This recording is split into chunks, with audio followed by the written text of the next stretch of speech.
the goal is not to finish the list. The goal is to enjoy the process and always persist.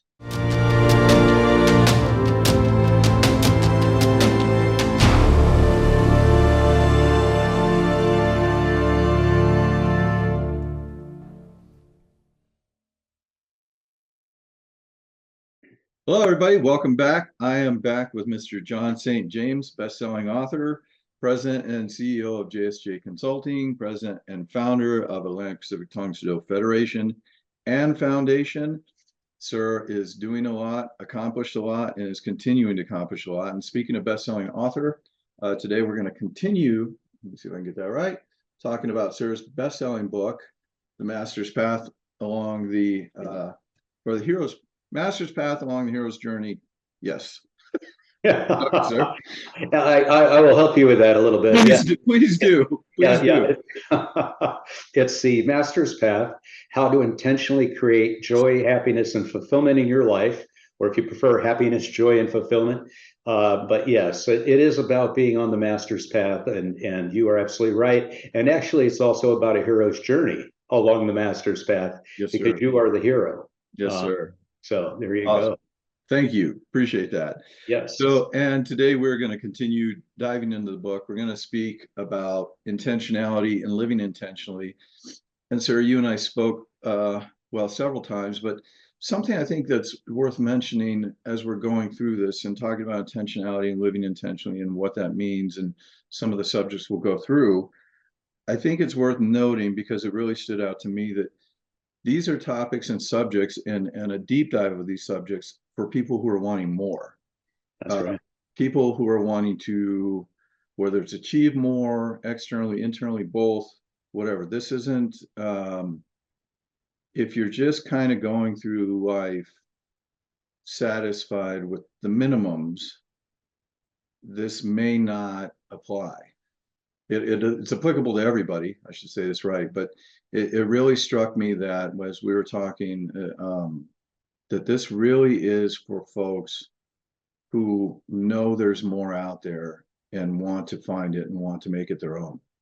So let's get started. What is living intentionally? How would you describe intentionality or living intentionally? Sure. Yeah. And before we do that, let me thank you for that pre-frame, because that's exactly right. What you just said is the program that we're discussing and the book that I've written and what I do for a living and how I live my life is I do it with intention. And so one of the things that we're going to talk about today is this program really is designed for peak performers.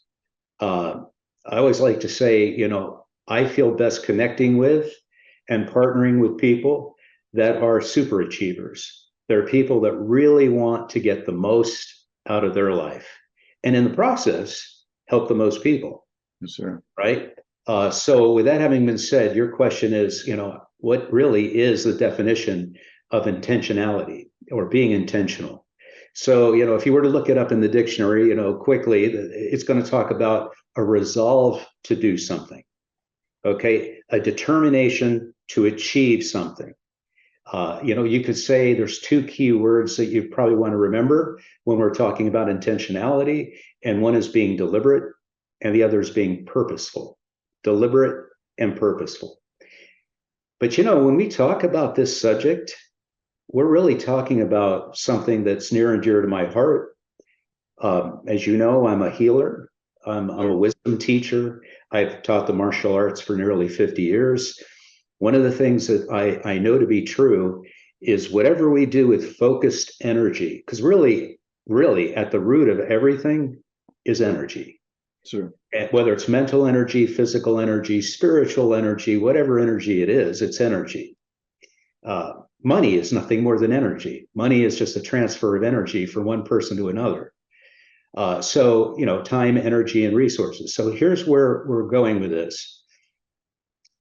To be deliberate and to be purposeful, the first thing we want to make sure we do is decide in advance, DIA, decide in advance that we want an on-purpose life as opposed to a by-chance life. And that's something that you brought up so beautifully. Mr. Lopez, as you talked about this program, this podcast, whatever we do, is about helping people that are already focused on peak performance Sure. to hone their skills so that they get the most out of their life. So the first thing we want to do is we want to decide in advance to be on purpose. The second thing we want to do is just, and this is, I steal this phrase, give credit where credit's due. Stephen Covey, begin with the end in mind. I love that phrase. I absolutely love that phrase, because when we begin with the end in mind, we have in effect, a rough blueprint in our mind for where we want to go. And if we have a rough blueprint of where we want to go, we have a much better chance of getting there, especially if we use focused energy to do it. Yes, sir. No, I like that. And especially the concept of beginning with the end. And of course, my pen died, so I had to grab another one. But beginning with the end in mind, and that blueprint, and that almost that mental target, right? Which I know is one thing that I really had to adapt. That okay, I want to do this. I want to do this thing, but I wouldn't mentally map it out. I wouldn't be mindful about it. And I guess that to me is that next step, being mindful, like I said, mapping it out, knowing where you're going. How then do we take that next step and become more mindful and present in what we're wanting to do in regard to living intentionally? Oh, that's a great question there. So the easiest way for me to explain how I do it, I'll share what I do. I use something that's called conscious intention. Fancy word for being alert, aware, conscious, and clear. Alert, aware, conscious, and clear. Easy to remember that. So when I'm alert to what I want to do, when I'm aware of where I am now in relation to where I want to go, again, this goes back to mapping it out. When I'm conscious, totally conscious of where I am, not only in this process, this time frame, but what I may need to do differently. I'm conscious of my own limitations, and maybe it's nothing more than I need to partner with somebody who has certain talents that I don't. But I'm conscious of that, and I'm very clear on what I want. So here's what I mean by that. It's one thing, to connect with like-minded people, Sure. but I only want to partner with value-minded people. So people who have the same values that I have. Yes, sir. So to get back to your question, we have a little acronym called AIM. It's in the book. You and I have talked about it before. Again, attentive, intentional, and mindful. We know that we have to first be attentive and alert and aware and conscious and clear, but we also have to be intentional. And by intentional, we mean the resolve to go after what it is that we're interested in doing. And what does that mean? That means I know what I want, I focus on what I want, and eventually I get what I want. Now, the eventual term means that I'm persistent. Yes, sir. I'm in it for the long haul. By the way, that's why I named the book The Master's Path, because to master anything, to create a masterpiece, it takes a long while. Yes, sir. It really does. It's not something that happens overnight. Whether you talk about a musician, a sculptor, a painter, anybody that's a master at their art, it takes a while to develop to that level. So it's having great aim, right? Attentive, intentional, and then the mindful part goes back to what we talked about on the last podcast. I've got to take the time to be fully present, stop and think about where I am at this moment and where I want to go. Now, the thinking process is just the beginning. It's not enough. In other words, intention is not enough. You have to couple intention with action. Sure. This is the knowledge gap, my friend. This is where most people lose it. Sure. Oh, I know that. I intellectually know something, but there's a gap between knowing and actually doing. And that's really where the rubber meets the road.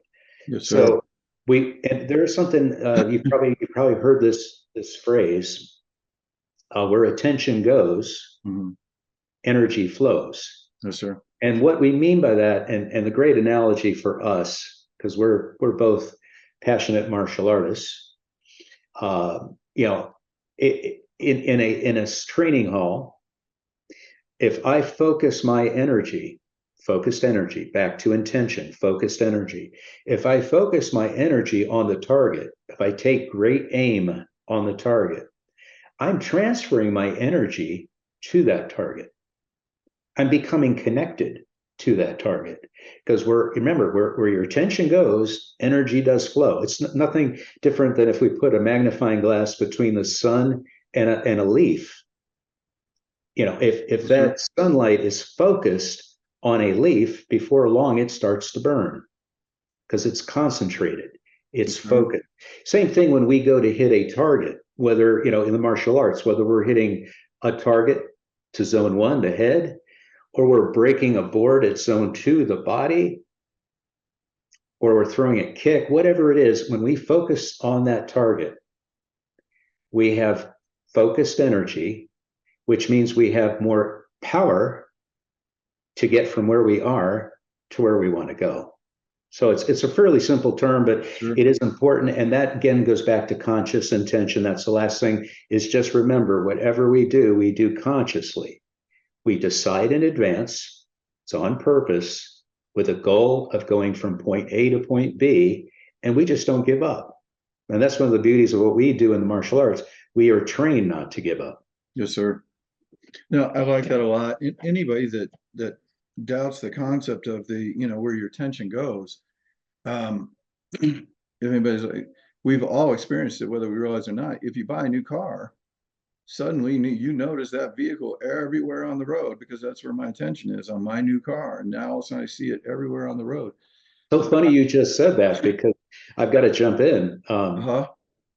So we just bought a new car yesterday. and this is so funny because my wife and I, coming back in our new car, we started seeing, we happened to buy a Toyota 4Runner, right? Okay. Oh, the nice off-road vehicle, the one with the lift and the big tires and all that you can take up a mountain. Anyway, we were coming back, and all of a sudden we started noticing Toyota 4Runners everywhere. They're everywhere. And my wife said, "Have you noticed how many Toyota 4Runners we've seen?" And I said, "This is called reticular activation. That's the term for this." Yes, sir. And when you have something in your mind imprinted, all of a sudden, all of your senses start to become in tune. That's energy to what's around you. You're in tune, you're in touch with what's happening. And so you start seeing everything that if you wanted a red Ferrari, all of a sudden you start seeing red Ferraris, right? Yeah. So that's I love that, because everybody's experienced that. And to understand that, yes, that works exactly in the same vein as what you're talking about, where my intention, my energy grows. So you talked about the intentionality and the habits. Regarding habits, are there any, we could even call them rituals or habits, that a person can develop to help promote the intentional living? Yes, absolutely.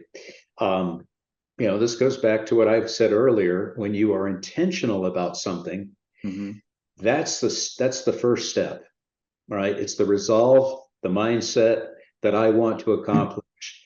But nothing happens until it goes from your mind to paper, because I'm a firm believer in mapping things out on paper. And then from there, setting goals, which are incrementally moving you in the direction of that goal. So we'll talk a little bit about the first one, which is setting up SMART goals. We've talked about this before. SMART goals, it's an acronym. You may hear a few acronyms today, okay? I'll apologize up front. We just talked about AIM, right? Attentive, intentional, and mindful. Now we're talking about SMART goals: specific, measurable, attainable, relevant, and time-bound. Means there's a deadline.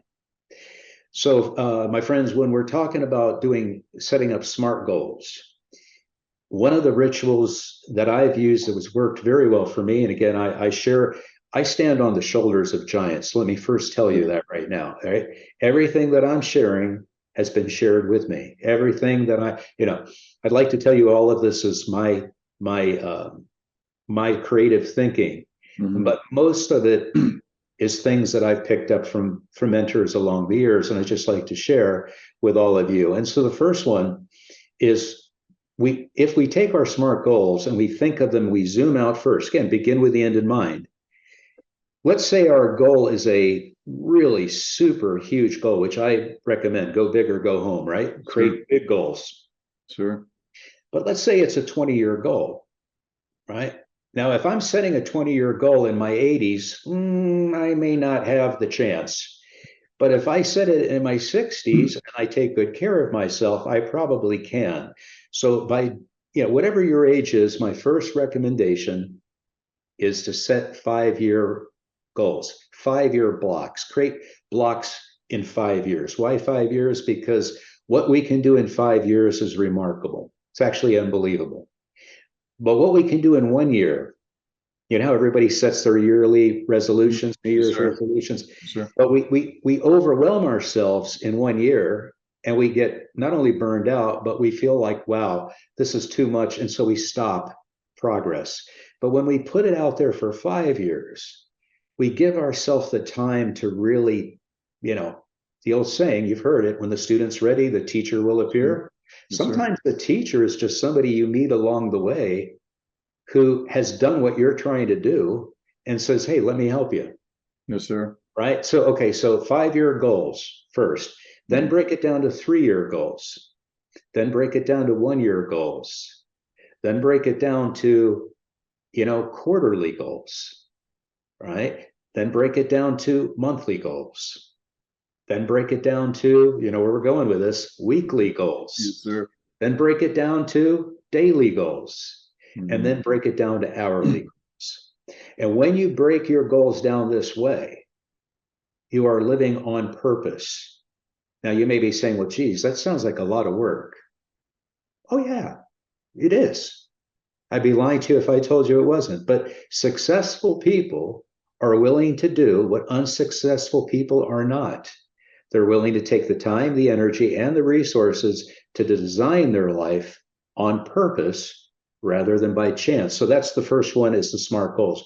The number next, I'm going to give credit where credit's due. This one I picked up from Darren Hardy, who is one of my mentors. And Darren Hardy was the one that taught me, you've got lots of goals, but focus on the most important one first. So every single day, start. So I have all of my goals for every single day in advance. Again, I set up my goals for tomorrow, today. Now I have goals for the entire month and we talk about quarter and year, but every single week I go through because I have to adjust those goals. Yeah. And so what I do is I plan tomorrow, today. Tomorrow I start with the most important goal, the number one vital task, whatever that is. You'll have to decide that for yourself. But here's the key. We all get distracted. So it's like building any type of a muscle. Go back to conscious intention. If I know that I'm going to get distracted in 1 hour, then make the goal for 30 minutes. You have 30 minutes to work on your number one vital task. If you find that 30 minutes is too much time because you get distracted, well, first thing I would do is figure out why you're getting distracted, and I would find a place where you don't get distracted. And we could get into a whole conversation on setting up your life that way. But for now, let's just keep it simple. Then what you do is you think about this. Okay, if I can't stay focused for 30 minutes, let's start with 15 minutes. It's called the 15-minute miracle. During this 15-minute segment, I'm blocking out everything else and I'm focused only on this goal. When you get to 15 minutes, you're probably going to be at 30 minutes. You're just not going to believe how time flies. And before long, you'll be able to work up for 1 to 1 hour. And the goal is to stay focused on a goal for at least 1 hour. And to avoid distraction. Because once you get distracted, there's studies that prove it takes you about 10 to 15 minutes to get back into the zone. So these are things that I would do. Another thing quickly before I forget is to multi-goal as opposed to multitask. Let me explain. Again, there are studies that have proven this, that if you are trying to multitask, you probably will not be successful. Now, there's some of us who believe that women can multitask a whole lot better than men. I believe that because they were raised that way. They were raised to do cooking, cleaning, taking care of the kids, taking care of their husband, taking care. And now you add to that working full time. So they're really good at multitasking, most women. But here's the truth. Even multitasking doesn't work. It leads to stress. It is better to multi-goal. And multi-goal just means to take your major goals and make sure that they overlap. Make sure that one goal feeds the next goal. Okay? Sure. So, with me, I will use this example for you. When I set up my goals, I use only 3 major goals a week, only 3. One is the federation, the growth of the federation.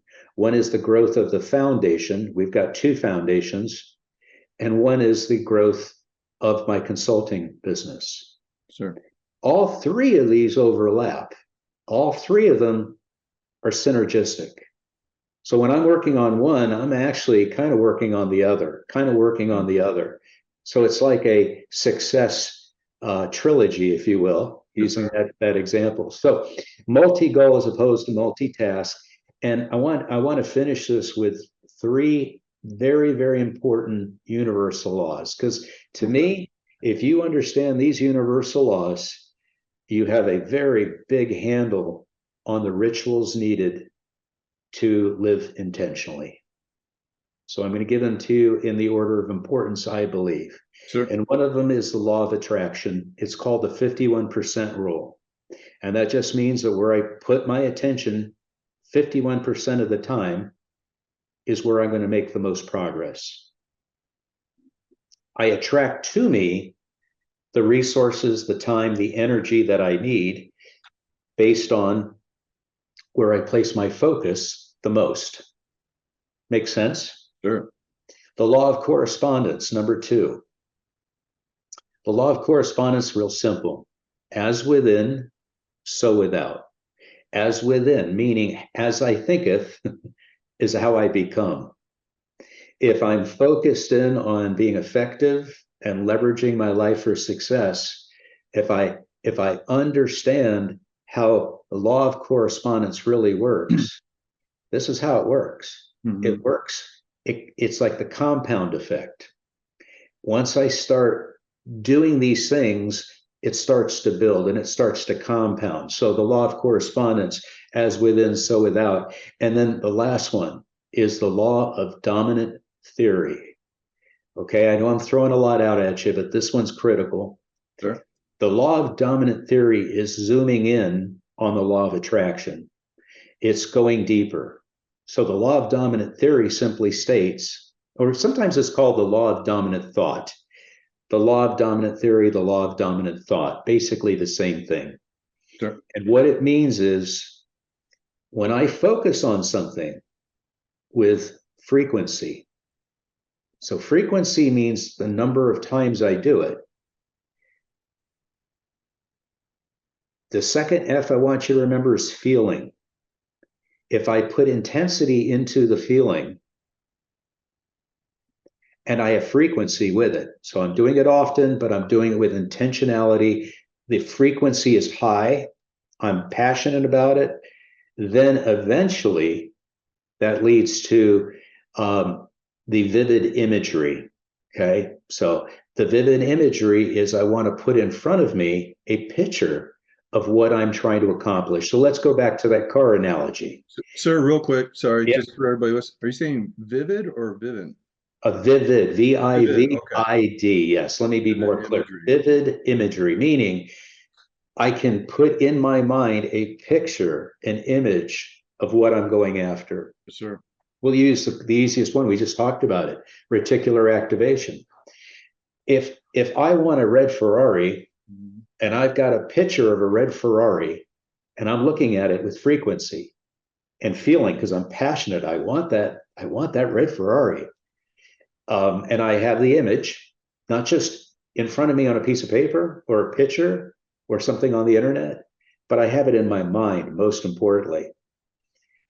it attracts reticular activation. The eyes, which are the window to the soul and the mind, the eyes start to find these red Ferraris all over the place. In effect, I'm attracting to me the very thing that I want. Sure. Now, I know that's almost metaphysical, but what I'm trying to tell you is there's a true energy to this. And if you don't believe me, read the book Think and Grow Rich by Napoleon Hill, which is an absolute classic on this very thing I'm discussing.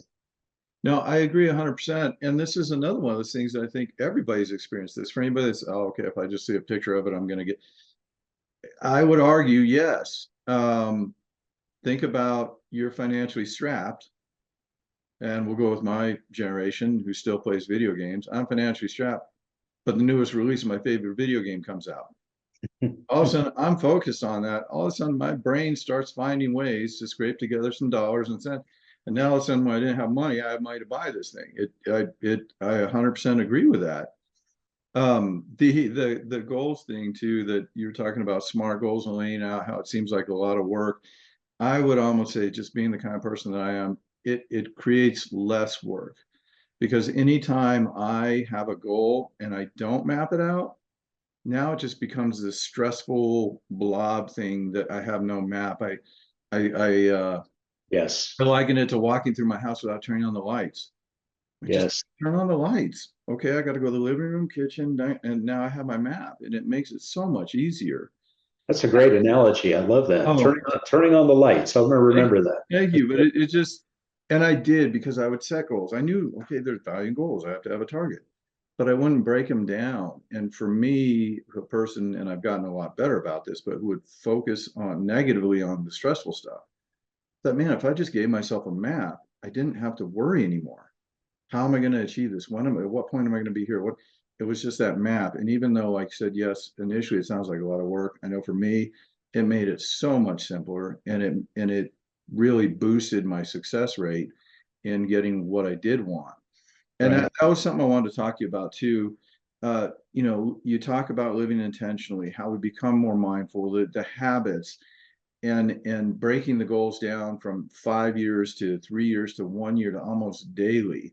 And it really is those daily tasks that we have to do. I have goals, and you talked about martial arts. I have some goals for things coming up.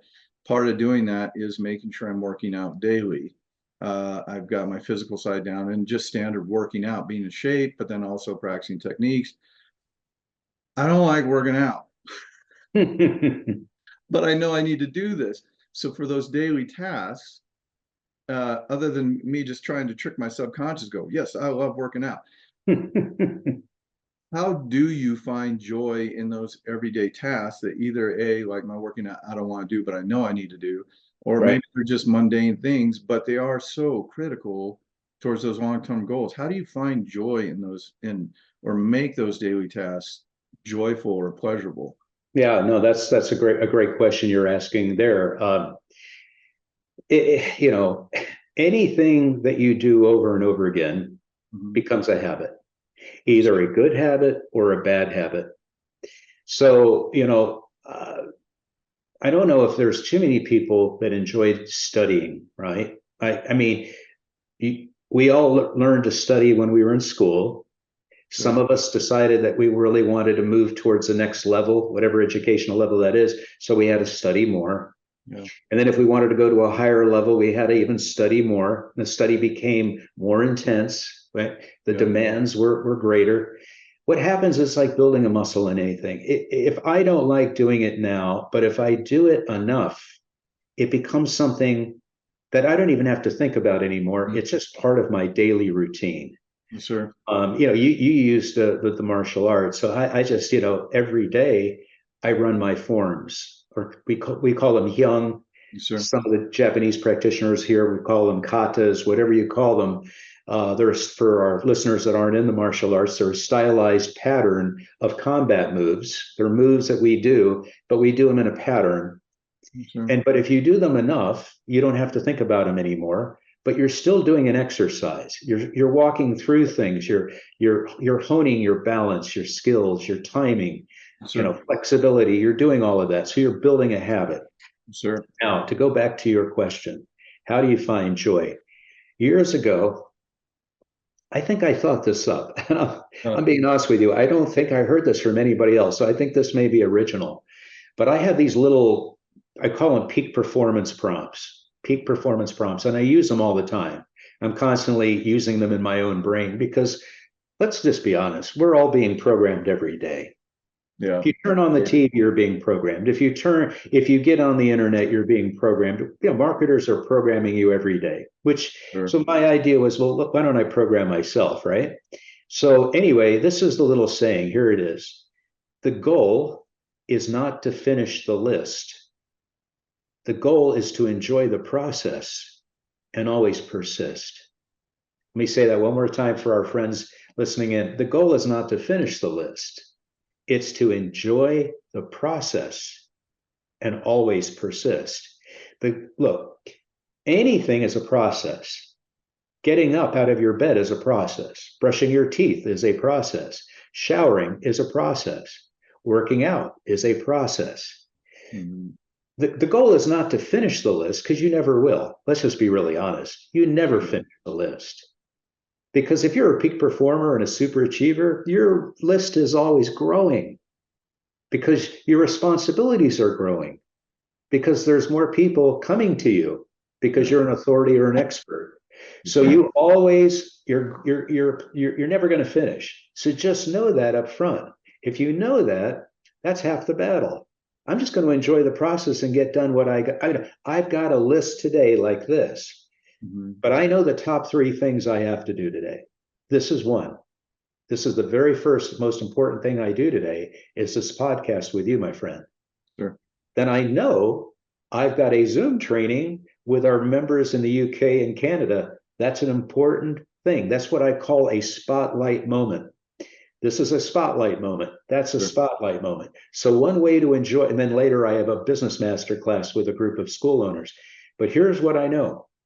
When we define the three most important things we must do today, if we're working towards those, as long as we're working towards a worthy goal, as long as we're showing improvement along the way, we are on the right path. We are on the master's path. So that should bring joy. By the way, for those of you who aren't familiar, I mentioned it in my last podcast, but I would be remiss if I didn't mention it now. Mm. One way to bring joy to what you're doing is called Kaizen mentality. Kaizen is a Japanese term, romanticized, obviously, and it means constant and never ending improvement. The biggest room in the world is the room for improvement.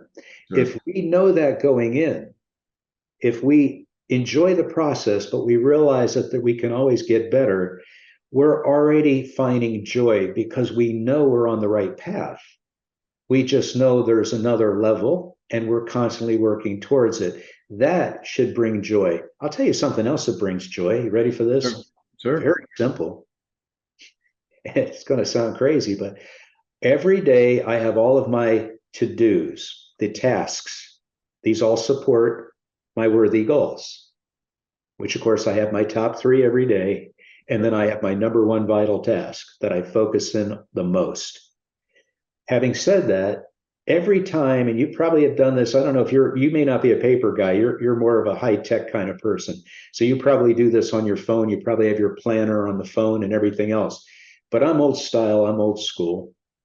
I'm like, I still put all of my goals down in a composition book. Sure. And every single day, I get great joy on checking them off. You wouldn't believe a little check mark how that makes me feel. It's like, Sure. oh, I did that one. Good. Oh, I got that one done.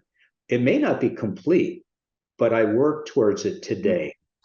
Okay. So this kind of is important, I think, is that, and I think there's another thing we want to talk about, and that is, again, this goes back to the law of incremental improvement. Mhm. By the inch, it's a cinch. By the yard, it's mighty hard. If Sure. your goal is too big, you're overwhelmed. Yeah. That does not bring joy, happiness, and fulfillment, Right. right? Sure. So if you want joy, make your goals bite size. You've heard it before. Break them into bite-sized chunks. If Mhm. you do that and they're small, they will compound over time. If I do the same thing every day over the course of a year, and I think this was I think I shared on maybe another podcast, but Brian Tracy, another great mentor of mine, and one of the things he talks about is, if you make only 2% improvement per month, Yeah. if you improve by 2% a month, well, that's 24 to 25% per year. Over 4 years, that's 100% improvement in one area. Yes, sir. I mean, if you get 100% better at anything in 4 years, you are putting yourself in the top 1% of the population. Yes, sir. So this is about, again, focused energy. And then the last thing, the last tool I would recommend to our audience here is to consider, and I know you've done this because I got you started on it, is keeping score. Yes. So it's gamification 101. We were talking about your video games. Sure. I would assume that I don't play video games. Sorry, everybody. But the kind of games we played when I came up, was like Monopoly and things like that, right? So anyway, but where I'm going with this, everybody, is I'm an old baby boomer. That's right. Is gamification. So if you put a challenge, we call it a challenge quest. If you're on a quest to be your best, you're on the master's path, and it's long. If you're keeping score on your major accomplishments, it doesn't even have to be major accomplishments, it could be small accomplishments. So let's just say yours is to work out for 30 minutes, let's just say, or work out for 15 minutes, let's just say. Check mark, I did it. If you do that, you record it, you put it in your planner or in your composition book, or you put it in your journal, or you do anything, and you keep score. Now, here's the fun part. If you keep score, at the end of the month or at the end of the week, you reward yourself. And if you do that, it's called The Game of Life. And there's a great book, I think I mentioned to you some time ago. I'm trying to remember the name of it. Something Kelly. Anyway, I don't remember. But anyway, there's a great book called, it's about the game of life. And I read that years and years ago, and I was like, oh, what a great idea this is. And so have your goals moving you in the direction or moving you towards what you want to become. And if you do that, it should bring you joy. No, I agree. And I really like your concept of having the vital and the top 3 for the day, because that does relieve a little bit of stress. Because I know for me, the working out, other than it, I'm getting better about my mental picture of what I'm doing and why. But when I don't have a top 3 or my top ones for the day, right, they all just seem to pile up. And that just makes it, okay, I got to work out, but it's not just the working out. I got to work out, then I got to go drop off the truck, and then I got to go to work, see what's, and if I really like the concept of the top 3, because if I have those focused, then yes, everything else is there, but it's okay. I'll work it and I'll work it. But if you're like, all right, one of my top 3 is working out every morning. If I get that done, I'm 2/3 of the way home now. yes, it does help to relieve some of that mental stress.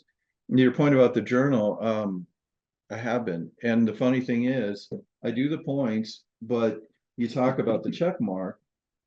The journal has actually helped me, because I haven't been as good about writing in, successes for the day.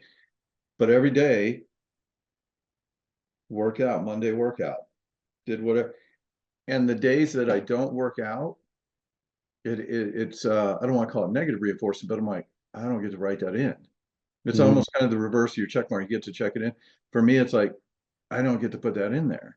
that's right. And then I feel a little bit like, I don't want to see an empty space tomorrow when I go to. Exactly. And that's good. That's positive pressure. Yeah, and so I like that. It really does work. It really does. And like I said, it's small. It really is small. It's just a daily entry, worked out this morning. But when I can't put it in there, it makes a difference to me mentally. So this is interesting you said that. So I'm going to embarrass you just a little bit. Okay. Mr. Lopez, for any of you who don't know, Mr. Lopez. You know, he is a super achiever. There is no doubt about it. He is a peak performer, and that's the reason that, you know, he does these things with me, is because he's on the path, right? But here's what I know: the four pillars of success for any human being: future orientation. The mind is not just in the present, which it needs to be, but it also is looking down the road. So I'm planning for the future. Number two is a growth mindset. So, And the growth mindset is, I can always do better. We've talked about this, right? I'm always looking to improve, Kaizen, if you will. The third one is action orientation. I'm always taking action. And that journal that you just showed us is your proof that you are taking action. In fact, you're not only taking action, but you're rewarding yourself for taking action, which the brain likes. The brain loves rewards. yeah. Yes, sir.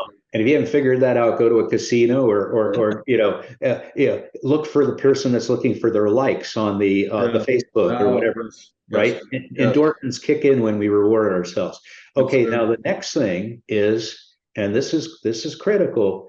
It is not just that I'm future oriented, growth oriented, action oriented, but to do that, I have to be goal oriented, because I can't get to where I want to go unless I set goals. sir. And if somebody says to me, well, I just became successful without any goals, well, I'd like to meet them. I really would. I think they really did have goals. Maybe they didn't write them down, but they had goals because they got success because they stayed with it long enough, right? Sure. So, I think that's critically important. And then, the last one is to serve with excellence. It's called excellence orientation. So quickly, future orientation, growth mindset, which sometimes goal orientation goes with that, growth goals, action orientation, and then a focus on excellence. They hold themselves to a higher standard. And when you look at somebody like yourself, that's what you do. See, you're talking about working out, but you do a lot more than that, sir. You're an artist, you're a graphic designer, you're a computer whiz, you're a martial arts teacher, you're a parent, the list goes on and on and on. So you wouldn't be there at that level if you weren't doing these things already. So my congratulations to you for that. Thank you. Thank you, sir. Yeah. I appreciate that. I'm looking at the clock and I want to make sure I'm respectful of your time. There is one subject I want to make sure we hit, because we spoke about this the other day, and this really does, to me, encapsulate everything we've been talking about: living intentionally. How do we live intentionally? How do we approach that by enjoying the task? And then also with that reminder that for those who really are looking for that constant, never-ending improvement, it was the concept of satisfaction versus contentment. Okay. And is there a difference? And when we first broached the subject, for me in my mind, I really didn't. It kind of seemed the same, but I wasn't thinking of it on that deeper level. And again, only because I want to respect your time, but this is I think this is a key subject, because once you ran through it with me, it really set off a lot of kind of lights, and talk about turning on the lights. It turned on some lights. So in regard to everything we've been talking to, because you talked about, okay, we're never going to fully complete the list, right? No. But enjoying that journey. So is there a difference between satisfaction and contentment when it comes to intentional living? Yeah, there is. In my opinion, there is. So let me share why I say that. I feel that, you probably heard the old saying, happy but never satisfied. Sure. This is taking that one step deeper: satisfied but never content. So what do we mean by this? Well, first thing is, we pre-framed everybody on this call are super achievers. So their list is not small. Their list is large, number one. Their area for improvement is every room in the house is big enough, but it can get bigger. So the biggest room, right, is the room for improvement. So the way they think about this is different than most people. So they're satisfied. And I'll use an analogy of, well, let's just use an artist. Sure. Let's actually use a musician. Let's use a musician. Sure. So, a musician, can be very satisfied that they learned a new song, whether it be guitar, piano, whatever their instrument is, their voice, their vocals. They can be very happy and satisfied that they learned this piece, but they will not be content if they are a master craftsman or an artist at this level, high level. They're not going to be content until they get it down to a point where it just flows. It's, it's what we call the difference between memory stage, practical application, and performance level. At performance level, you get on a stage and you perform without thought. It just flows. You're in the zone. So this is the difference between I was satisfied with my performance, but I'm not content until I get to this level. Now, I'll give you another example. Because you're a teacher, I'm a teacher. We just happen to teach the martial arts. When you're teaching something to anybody, you are satisfied that you are able to convey the information and the subject matter. You probably demonstrated it, you explained it, you may have even given some good positive correction. But at the end of the day, you're not content until you see the growth that you know your student is capable of. You're satisfied that you got to this level. So like, let's use the example. We have what's called a black belt success ladder. And let's say you got your student to green belt. You are happy and satisfied that they got to green belt, but you're not content until they make black belt and beyond. You want to see them really get the entire art. So for me, I'm not content until I help somebody to become a master instructor. That's where my content level is. Now, when I say a master instructor, let me explain this, it's critical. I'm not content for somebody to get the belt, because it's not what you get, it's what you become. Okay? I'm not content with the belt. I'm only content with when somebody is living the art. They're actually, the art becomes their way of life. They are, the old samurai maxim, I love it. I will, just share this with you. This kind of speaks to this whole thing. It is, anyone who has mastered their art reveals it in their every action. So if you're a master of anything, you reveal it in your entirety, your totality. It's not just, okay, on the floor, I can do these fancy things, or I can play this awesome music, but you are the master. You have mastered it, what your art is. So sculpture is an example. I can be very pleased that I created this beautiful piece of artwork, this bronze statue. I can be satisfied that I completed the project, but I'm probably not content until I can, create the David. Yes, sir. You know what I mean? Yes, sir. Until I'm at the level of a Leonardo da Vinci or a Michelangelo or whoever, I know there is truly masters of the art, and I'm working towards that, so to speak. So I would say that to you. I would recommend and remind anybody who's not familiar with this book. One of the premises of the Master's Path is that we are on what's called a success paradigm.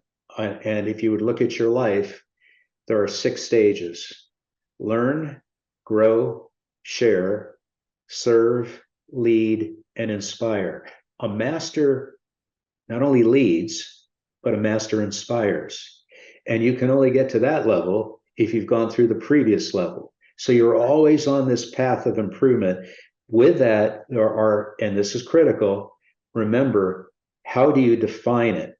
How do you define that I'm making this progress, right? So if we're talking about people in the martial arts, there's levels of proficiency, right?